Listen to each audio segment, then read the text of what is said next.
4 ಮಂದಿ ಹೊತ್ತುಕೊಂಡಿದ್ರು, ಹಿಂಗೆ ಹೊತ್ಕೊಂಡು ಹೊಂಟಿದ್ರು. ಹಂಗೆ ಹೋಗ್ತಾ ಹೋಗ್ತಾ ಮುಂದೆ ಮಂದಿ ಗಣಮಕ್ಕಳು ಹಿಂದೆ ಹೆಣ್ಮಕ್ಳು ಹಂಗೆ ಅಳ್ಳೋದು, ಸಂಬಂಧಿಕರು ಅಳ್ಳೋದು. ಹಿಂಗೆ ಹೋಗುವಾಗ ಅದು ಒಂದಿಟ್ಟು ದಾರಿ ಹತ್ತಿತ್ತಂತರಿ. ಹತ್ತಿ ದಾರಿಯಾಗ ಒಯ್ಯಾಕೆ ಹತ್ತಿದ್ರು. ಅದೊಂದಿಟ್ಟು ತಾರಿನ ಕಂಬಿತ್ತು. ತಾರಿನ ಕಂಬಕ್ಕೆ ಹೋಗಿ ಇದೇನು ಸಿದಿಗಿತ್ತು ನೋಡ್ರಿ, ಒಪ್ಪಾರದ ಸಿದಿಗಿದ ಹಾಕಿದ ಅದಕ್ಕೆ ಟನ್ ಅಂತ ಬಡಿತಂತ. ಅದು ಟನ್ ಅಂತ ಬಡದ ಕೂಡಲೇ ಈಕಿ ಎದ್ದ ಕೂತ್ಲಂತ. ದಡಗ್ಗನ ಸತ್ತಕ್ಕಿ ಎದ್ದ ಕೂತ್ಲತ್ತ. ಎದ್ದು ಕೂತು ಕೂಡಲೇ ಮತ್ತೆ ವಾಪಸ್ ಅರೆ ಜೀವ ಆದ್ಲಂತ ಮತ್ತೆ ಕರ್ಕೊಂಡು ಬಂದು ಮತ್ತೆ 1 ವರ್ಷ ಸಂಸಾರ ಮಾಡಿದರು. ಹೇಂತಿ 1 ವರ್ಷ ಬದುಕಿದ್ಲು. ಮತ್ತು 1 ವರ್ಷ ಆದ ನಂತರ ಮತ್ತೆ ಸತ್ಲಾಕಿ. ಮತ್ತೆ ಸತ್ತು ಕೂಡಲೇ ಸಿದಿಗೆ ಹಾಕೊಂಡು ಮತ್ತೆ ಅದ್ರ ಮ್ಯಾಗ ಹಾಕೊಂಡು 4 ಮಂದಿ ತೊಗೊಂಡು ಹೊಂಟರು. ತಾರಿನ ಕಂಬ ಮತ್ತೆ ಬತ್ತದು. ಅಲ್ಲಿ ಹೋಗಿ ಆಗಾವ ಗಂಡ ನಿಂತಿದ್ದಂತ. ಗಂಡ ನಿಂತು ಅವ್ರಿಗೆ ಅಂತಿದ್ದಂತೆ, ತಾರಿನ ಕಂಬತ್ತಿಲ್ಲಿ ಹುಷಾರ ಬಡಿಸಿಗಿಡಿಸಿರಿ, ತಾರಿನ ಕಂಬತ್ತಿ ಬಡಿಸಿಗಿಡಿಸಿರಿ. ಹಂಗೆ ಆತಾಗ ದೂರ ಆಗಿ ಹೋದ್ರಿ ಅಂದ್ರೆ ಹೇಳ್ಬಾರ್ದಂತ. ಎದ್ರೆ ನನ್ನ ಕಾಡ್ತದ ಮತ್ತಿದು ಏನು ಹೊಂಟದ ಒಮ್ಮೆ ಹೋಗ್ಲಂತ ಅವಂದು ಕಾರಣ ಏನು ಅಂತಂದ್ರೆ, ಎಲ್ಲರೂ ನಮ್ಮನ್ನು ಕಷ್ಟ ಕಾಲದೊಳಗೆ ಯಾರೂ ಬರಂಗಿಲ್ಲ. ಅವ್ರದಟ್ಟ ಅಲ್ರಿ ಅವ ಗಂಡ ಅಕಸ್ಮಾತ್ ಸತ್ತ ಅಂದ್ರೆ, ಸತ್ತ ಗೂಟಕ್ಕೆ ಕುಂಡಿಸಿದ್ರು ಅಂತಂದ್ರೆ ಮುಂದೆ ಕುಂತು ಹೇಂತಿ ಅಳ್ತಾಳೆ. ಎದರ ಸಲಾಗಿ ಅಳ್ತಾಳ್ರಿ?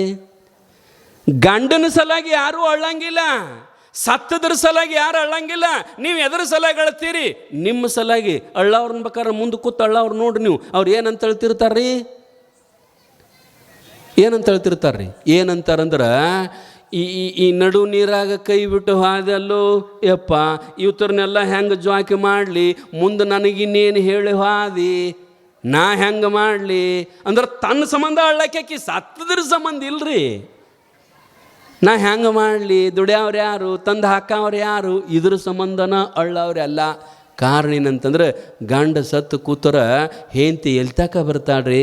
ಬಾರ ಆದ್ರೆ ಗೋರಾಳ್ ತಕ ಬರ್ತಾಳಕ್ಕಿ. ಅಲ್ಲಿ ತಕ ಬಂದು ಮುಂದೇನಂತಂದ್ರೆ, ನಾವು ಒಟ್ಟ ಭಾಳ ಪ್ರೀತಿ ಇದ್ರಂದ್ರೆ ಅಟ್ಟು ಹೆಚ್ಚು ಅಳ್ತಾರಟ್ಟ.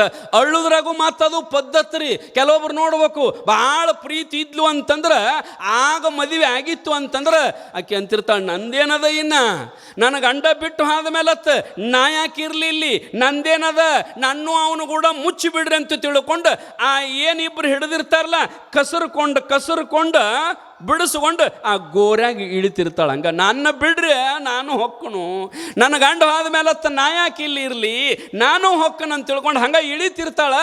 ಹಂಗೆ ಬಾರ ತಂಗಿ, ಹಂಗೆ ಮಾಡಬಾರ್ದು ಬಾರ ಯವ್ವ, ಸಾಯವ್ರು ಕೂಡ ಸಾಯುದತ್ತೇನ ತಂಗಿ ಅಂತ ಇವ್ರು ಜಗ್ತಿರ್ತಾರೆ. ಆಕಿ ಇಳಿತಿರ್ತಾಳೆ. ಅಲ್ಲಿ ಇಬ್ಬರು ಕೆಳಗಿರ್ತಾರೆ ನೋಡ್ರಿ ಆ ಸತ್ತದ್ದನ್ನು ಕುಂಡ್ಸಾಕ. ಅವ್ರು ಏನಂದ್ರೆ, ಯಾಕೋ ಭಾಳ ಪ್ರೀತಿ ಇದ್ದಂಗೆ ಕಾಣ್ತಾಳೆ ತಂಗಿ, ಗಂಡನ ಮ್ಯಾಗ ಭಾಳ ಜೀವ ಇದ್ದಂಗೆ ಕಾಣ್ತಾಳ, ಬಿಡ್ರಕಿನ್ನು ಕುಂಡ್ಸುನು, ಬಾ ತಂಗಿ ಕುಂಡ್ರು ಬಾ, ಮುಚ್ಚಿ ಬಿಡುನು ಅಂದರ ನಾನು ಮುಚ್ಚುರಿ ಅಂತ ಅಳ್ಳಾಕತ್ತಾಳ. ಬಿಡ್ರಕಿನ ನೋಡುನು, ಕುಂಡ್ರಲಿ, ಮುಚ್ಚಿ ಬಿಡುನು, ಬಾ ತಂಗಿ ಬಿಡ್ರಕಿನ ಅಂದ್ರೆ ಯಾರು ಹೋಗ್ತಾರೇನು? ಹಂಗ್ರಿ ಸ್ವಾಮಿ, ಸೋಮ ಅಳ್ಳುದಟ್ಟರಿ ಅದು. ಇವರೆಲ್ಲ ಅಳ್ಳಾಕಷ್ಟ, ಬರಾಕ ಯಾರೂ ಇಲ್ಲ. ಆ ರೀತಿಯೊಳಗೆ ಇದೆಲ್ಲ ಶಾಶ್ವತ ಅಲ್ಲ. ಈ ಸಾವುಕಾರ ತಾನು ನಂಬಿ ಬದುಕಿರ್ತಾರೆ ಭಾಳ ಮಂದಿ.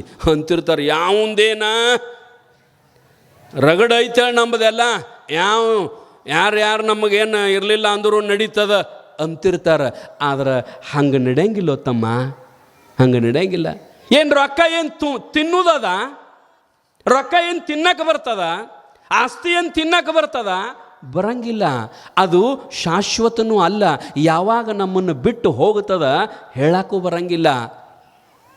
ಮಹಾದೇವ ಭೂಪಾಲ, ಕಾಶ್ಮೀರದ ಅರಸು ಮಹಾದೇವ ಭೂಪಾಲ, ಆಗಿನ ಕಾಲದೊಳಗೆ ಅವಂದು ಎಷ್ಟು ರೊಕ್ಕಿತ್ತು ಅಂತಂದ್ರೆ 1,00,000 ಏನು 900 ವರ್ಷಗಳ ಹಿಂದೆ 1,00,000 ರೂಪಾಯಿ ಶ್ರೀಮಂತವ.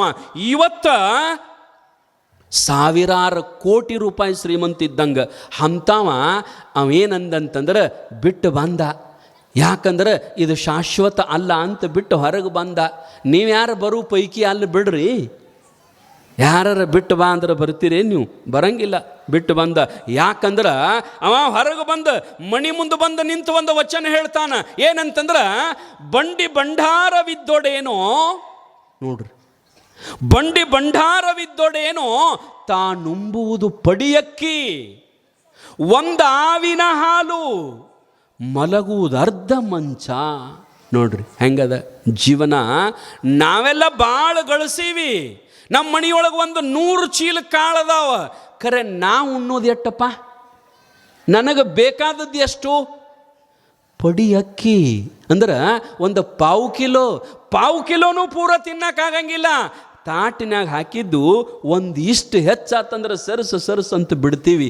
ಸ್ವಲ್ಪ ಒಂದು ತುತ್ತ ಅನ್ನಕ್ಕಾಗಿ, ಒಂದು ಗ್ಲಾಸ್ ನೀರಿಗಾಗಿ, ಒಂದು 3 ಮೊಳ ಜಾಗ ಮಲಗಾಕ ಅಷ್ಟಕ್ಕಾಗಿ ಈ ಜಗತ್ತಿನೊಳಗೆ ಎಷ್ಟು ಹೋರಾಟ, ಎಷ್ಟು ಮೋಸ, ಎಷ್ಟು ವಂಚನೆ, ಎಷ್ಟು ಅನ್ಯಾಯ, ಎಷ್ಟು ಅಧರ್ಮ. ಇಷ್ಟೆಲ್ಲ ಅನ್ಯಾಯ, ಅಧರ್ಮ, ವಂಚನೆಯನ್ನು ಮಾಡಿ ಗಳಿಸಿದರೂ ಅದನ್ನು ನಿನಗೆ ಒಯ್ಯಕ್ಕೆ ಬರ್ತದೇನಪ್ಪ?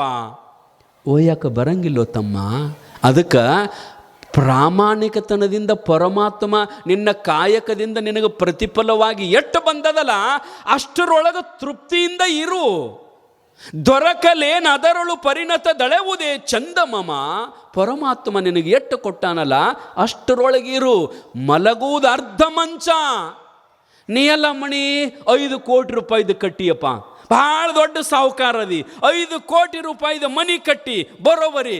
ಆದ್ರೆ ಮನಿಯೊಳಗೆ 4-5 ಬೆಡ್ರೂಮ್ ಅದಾವ.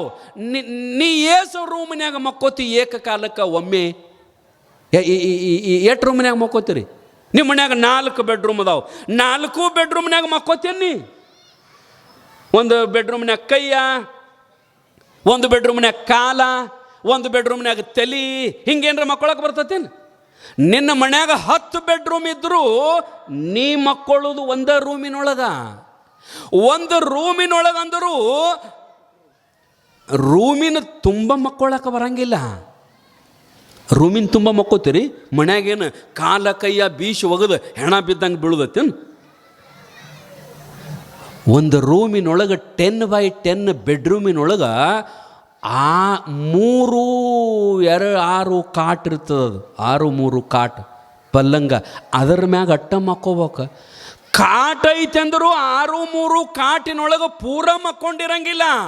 ಒಪ್ಪರೆ ಮೂಲ್ಯಾಗ ಗ್ವಾಡಿ ಕಡೆ ಮಲ್ಕೊಂಡ್ರೆ ಯಾರು ಮಲ್ಕೊಂಡಾರೋ ಏನೋ ಕೌದಿ ಗಿವ್ದಿ ಒಗದಾರೋ ಅನ್ನೋದು ಸದೇ ಗೊತ್ತಾಗಂಗಿಲ್ಲ. ಹಂಗೆ ಬಿದ್ದಿರ್ತೀವಿ ಮೂಲ್ಯಾಗ. ಅಷ್ಟಕ್ಕಾಗಿ ಈ ಜಗತ್ತಿನೊಳಗೆ ಎಷ್ಟು ಹೋರಾಟ ಮಾಡ್ತೀವಿ. ಅದಕ್ಕೆ ಇದು ಶಾಶ್ವತ ಅಲ್ಲ. ಅದಕ್ಕೆ ಹಾಡ್ತಾರೆ ನೋಡ್ರಿ, ನಾನು ಎಂದು ಮೆರೆಯಬ್ಯಾಡ ಮೂಢ, ನಾನು ಎಂಬುದು ಮಣ್ಣು ಮರೆತು ಹೋಗಬೇಡ. ನೋಡ್ರಿ, ರೊಕ್ಕ ಐತಿ, ಅಧಿಕಾರ ಐತಿ ಅಂತ ತಿಳ್ಕೊಂಡ ಗರ್ವದಿಂದ ಮೆರಿಬೇಡ. ನಿಂದೇಟೋ ರೊಕ್ಕ? ಎಂತ ಯಾ ಮೂಲಿ ಸಾವುಕಾರ ನೀನು? ಎಷ್ಟು ರೊಕ್ಕ ನಿಂದು? ಒಂದು 10 ಲಕ್ಷ ರೂಪಾಯಿ ಇರ್ಬೋದು, ಬಿಡು 1 ಕೋಟಿ ಇರ್ಬೋದು, 10 ಕೋಟಿ ಇರ್ಬೋದು. ರಾಜರ ಹಾಳಾಗಿ ಹೋಗ್ಯಾರೋ ತಮ್ಮ. ಈ ಜಗತ್ತಿನೊಳಗ ಎಂತೆಂಥ ರಾಜರ ಹಾಳಾಗಿ ಹೋಗ್ಯಾರ. ನಾವು ಯಾ ದಂಡಿಪ್ಪ ಈ ಜಗತ್ತಿನೊಳಗ? ನಾವು ಯಾ ದಂಡಿ? ಅದಕ್ಕೆ ನಾವು ಇದನ್ನು ನಂಬಬಾರದು. ಏನು ನಂಬಬೇಕಂತಂದ್ರೆ ಆ ಪರಮಾತ್ಮ ನಮ್ಮನ್ನು ಕೊನೆಗೆ ಹಾಯಿಸುವವರು ಯಾರು ಅಂತಂದ್ರೆ ಆ ಪರಮಾತ್ಮ ಅದನ್ನಲ್ಲ.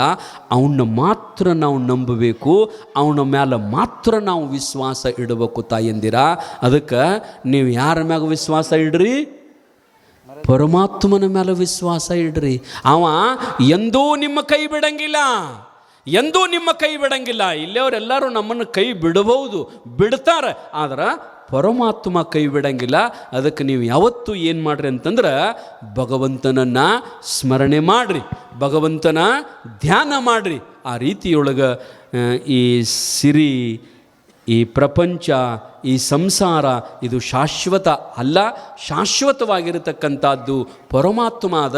ಅದರ ಮ್ಯಾಗ ನಂಬಿಕೆ ಇಟ್ಟು ಅವನ ಮ್ಯಾಗ ವಿಶ್ವಾಸ ಇಟ್ಟು ನಿಮ್ಮ ಬದುಕನ್ನು ಶೃಂಗಾರಗೊಳಿಸಿಕೊಳ್ಳ್ರಿ ಅಂತ ತಿಳ್ಕೊಂಡು